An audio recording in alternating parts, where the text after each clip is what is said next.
Let's say you have Monday and Thursday as chest day, two international chest days. That's right, fellas, we're really observant here.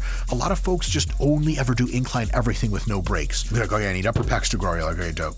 All right, incline everything. You're like, do you want to do some push-ups? Like, nope, got to be incline. Like, regular bench? Nope, got to be incline. Some people get really obsessive, but every now and again, you have to take the gas off and let your muscles recover so you don't end up inclining your way into like a nasty shoulder situation. Try to do a combination of these angles in any 1 week. Hey folks, Dr. Mike here for RP Strength. Let's talk about how to grow upper pecs best. First question, what are the upper pecs? They are the clavicular fibers of your pectoralis major muscle. They have the function of bringing your arm in and up at the same time. If this looks familiar, then you've either seen a lot of robot demo videos or you know how to do incline pressing and incline fly work. It's located between your front delt and your mid-pec, sandwiched somewhere in between. And here's the thing, your upper pecs are stimulated with all pressing moves, even decline moves, not just inclines. So your upper pecs grow from all kinds of pressing moves, but they do grow fractionally more from incline work in which the angle is tilted towards the clavicular fibers, up as you go in. That is the most specific way to target the upper pecs, but it is not the only way to target the upper pecs. It is not categorically the best way in every single circumstance. That's what the upper pecs are, and that's fundamentally how they're stimulated. Why do we want them to grow? Well, I don't know. You clicked on this video. But seriously, they give you an armor-plated look. I don't know what thumbnails the guys are going to use for this, but there's some pictures of me, Scott the Video Guy, in which my upper pecs look pretty cool. It's just like if you have this shelf jut out and then come down, it just looks like you have armor on at all times, and it looks badass. I have found that older Senegalese women just adore the look on me personally. So take me to Senegal, baby. What's up? What up, queen? Anyway. Oh, I'm married, but in a time machine, Senegal. In any case, what principles do your upper pecs grow best on? First is the correct angles. I'll tell you about that, what in practice that looks like in a bit. So you got to get the angles correct. You have to have good technique. You have to have eccentric control, some eccentric control. You have to have ramped loading that increases, reps potentially to increase, and sets that increase. We'll talk about an example in just a little bit. And you have to demonstrate some strength progression over time in most cases. And another really big one is you should be hitting your upper pecs probably a few times per week, at least once, maybe 2 or 3. And you have to hit them fresh in many or most of those cases, which means you can't put your upper pec stuff at the very end of a 5 exercise workout plan. It's got to be exercise 1 or 2, and then it works really well. So let's take those principles and actually turn them into practice. On the angles side, what does that mean? That means lots of incline work, but incline work and upper pec work more generally exists on a spectrum of flat pressing all the way up to high incline pressing, which you are basically like pressing at a 60-degree angle. And even some shoulder pressing can hit the upper pecs really well, especially if you arch your chest up and retract your shoulder blades. That means that flat is good. The flat bench press and dumbbell press actually grow the upper pecs a lot, but they grow the mid and lower pecs so much that your upper pecs don't stick out more, which is a lot of times what people want. So if you want to grow the upper pecs just about as much, maybe a little bit more, and if you want the lower and mid pecs to grow less, inclines start to be good. And inclines can be low inclines. Those are awesome. In fact, very low inclines have some of the best data on total pec activation. I wouldn't take that too far, but it's kind of neat. Medium incline, 30 degrees or so. 45-degree incline works. High incline works, 60 degrees, etc. Try them all. And I would say always try to do a combination of these angles in any 1 week. None of that fully optimal BS where you find that 17 degrees was the ideal angle and 12 recreationally trained Nordic undergraduates from 1992, and that's the only shit you ever do. You put on a couple plates, get your goniometer going, right?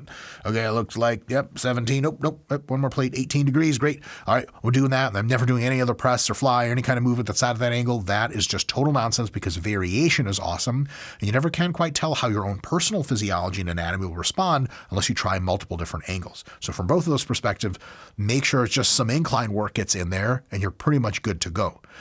As far as the technique side, you got to do a full range of motion, get a deep stretch. If you're ultra stretching your pecs at the bottom, you're doing really well for yourself. If you're not, you have some things left to be desired. You also want to do ramped loading, which means when you pick an exercise and you get used to the technique, start to increase the weight over time. 2.5 pounds on the bar, 5 pounds on the bar, slowly over time, over weeks and weeks and months.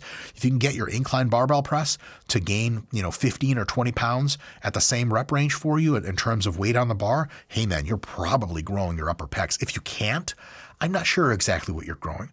Potentially, you can program some rep progressions. So if you've been futzing with like the 60-pound incline dumbbell press dumbbells, and you're like, what am I supposed to do? Go to 65? My reps will go from 12 to like 6. That's nonsense. No worries. Just stay on with whatever weight that you chose and increase the amount of repetitions by like 1 rep every week until you can't anymore. Then you deload, rinse, repeat, start at 3 reps in reserve and go again.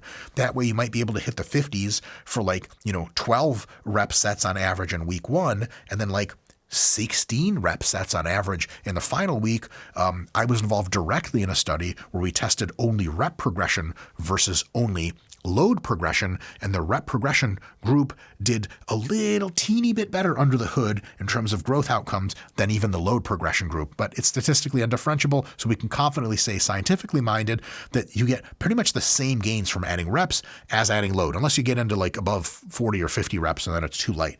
So progressing reps and dumbbells is definitely a thing you can do. And if you're doing push-ups, especially if you have push-ups where you put your feet on some kind of box or a bench, and then you have a deficit set up with blocks or plates, just beneath that, you can actually do push-up and get an incline upper pec activity, especially if you take your butt and angle it up a little bit on those push-ups. You get an amazing stretch. Somebody to follow who demonstrates that exercise incredibly well is Eric Janicki. First of all, he's like big to the point where you're like, he looks big on TV. You see him in real life and you're like, I've never lifted weights, and why the hell do I even have a YouTube channel about the shit? Just massive dude, super sharp, really knows his stuff. The go-to guy for all really, really creative ways of working out. If your conventional exercises just aren't hitting your shit for you, go follow Eric Janicki. He's awesome, and he demos these push-ups amazingly well. He actually puts 2 really big dumbbells and goes all the way between them. It'll absolutely wreck you. And those exercises typically you can't load, because what are you going to do? Put a 25 on your back, have it slide up, hit your head, and embarrass you in front of that one girl who always wears those pink yoga shorts. And you've had so many thoughts about what's in those shorts, man. Like, why are you doing this to me? Kelly. Scott Kelly's a girl's name, right? Yeah. It's also a guy's name. You don't like guys named Kelly? What about guys named Courtney? Stop. That's a thing, bro. Stop. Come on. All right. Who's named Courtney? Dude, there's like former NBA greats named Courtney. When you're a 6'8" black dude, you can be named whatever. No one says shit. In any case, their rep progressions are awesome. So you can only do 12 push-ups like that as a second exercise. No worries. Next week it's 13, then it's 14, and so on and so forth. So definitely do that. And of course, sets. If your upper pecs haven't grown, maybe you have just not trained them enough. So start with 8 sets of total chest work per week, and over the weeks, work up to 12 sets. Cool it, take a deload, come back, start at 10, work up to 14, keep ramping like that. And after a while, you may be like, dude, when I finally got into like the 15 to 25 set range for my pecs, much of that upper pec work, then I started seeing awesome gains. Before that, the gains weren't that great. It's a real thing. So experiment with really progressing volume and you can really have a good time. quick sample weekly workout for what that would look like, we have like a gajillion of these in the RP Hypertrophy app. Link in the description if you want to get in on that. But you can make your own and modify your own. Just carte blanche on that app. It's actually a universal program generator, so you can make whatever program you want in there as long as it's trying to get you jacked. But a sample workout you could do is, let's say you have Monday and Thursday is chest day, two international chest days. That's right, fellas, we're really observant here. On Monday, you start with high incline dumbbell presses, 60-degree angle, big arch, really let your chest open, super, super clavicular pec focused. And then afterwards, just lower the thing. Sometimes you can even use the same dumbbells and do some flat presses. So 2 exercise, super high incline dumbbell press and then flat dumbbell press. Awesome. That's day 1, starting with 2 sets of each in your program, working up to 4 or 5 sets of each, like that'll cook you.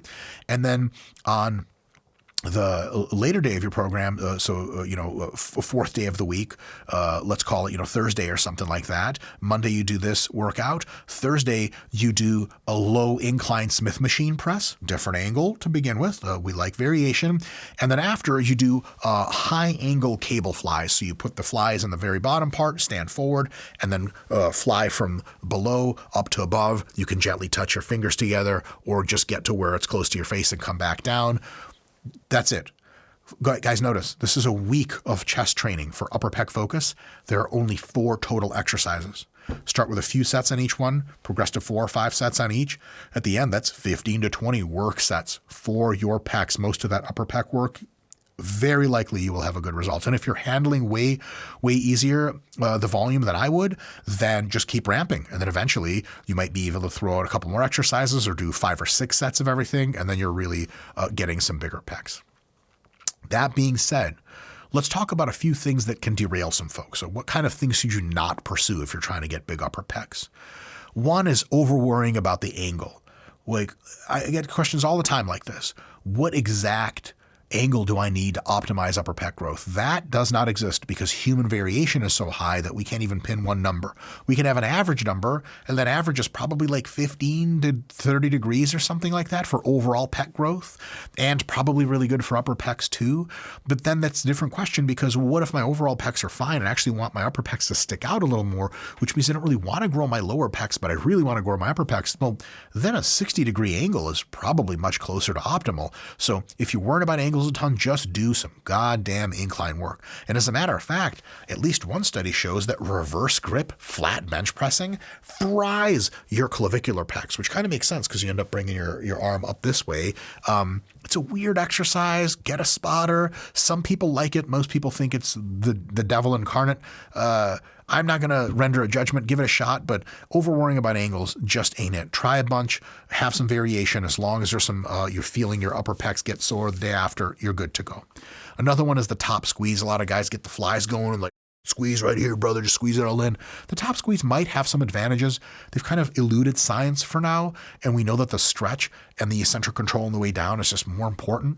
And so top squeeze is cool, but don't piss away too much energy squeezing at the top when you could do some length and partials at the end of your set and really cook that bottom part. So don't ever emphasize the top squeeze in most situations. A related one is top end partials.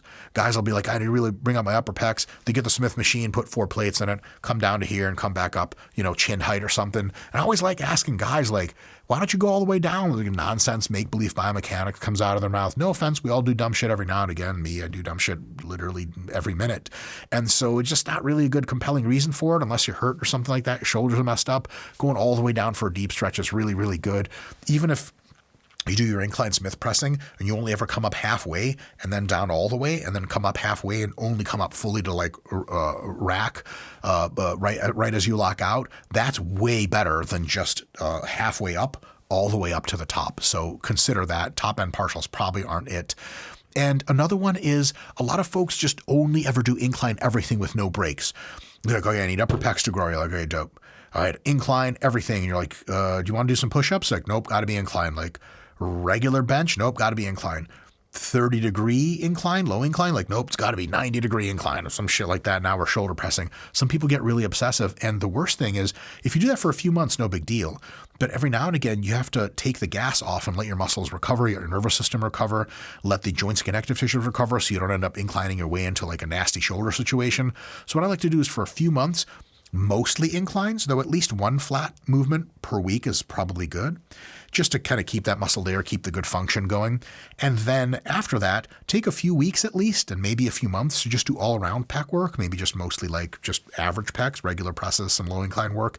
And then when you're kind of fresh and ready again for some more incline focus, upper pec focus stuff, then go back to more incline work, more upper pec work. Don't just like 365 only ever train your upper pecs, because they'll get staleness to them. They don't just be the same all the time, way too much pushing all the time, and the ROI is not going to be great. So coming back around to whole chest training, even sometimes focusing on mid and lower pecs at the expense of upper pecs for a bit, is a really good way to refresh that muscle, come back later, hit it really hard. So in conclusion, the basics over time, fellas, they're undefeated. It does not take a rocket scientist to be able to figure this out, even though just as a hobby last week, I became a special rocket surgeon in the Doge force. That's right. Elon called me. He was like, "Hey, Mike." I'm like, who is this? How did you get my number? He's like, "It's Elon." I'm like, I know a lot of people named Elon. Elon who?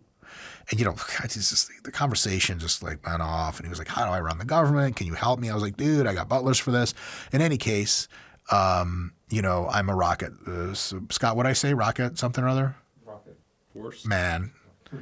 Rocket Man. Is that Elton John? Yeah. Do you think Elton John's straighter than me? I mean, arguably. Arguably. Basics work. Another one, focus on the upper pecs, then all around, then the upper, then all around, then the upper, then all around. That'll get you those awesome sawtooth gains that are kind of really, really long term. And if you need help, the RP Hypertrophy app has you covered, and the RP Diet Coach app will get you well fed, at least tell you what you should and shouldn't eat. And all those links are in the description if you want to pay us money so that I can continue to show up and pretend to be happy for you guys and pretend to give good advice, even though all of this I copied from other YouTube channels who will remain nameless so that I continue to be rich and famous and cry myself to sleep. See you guys next time.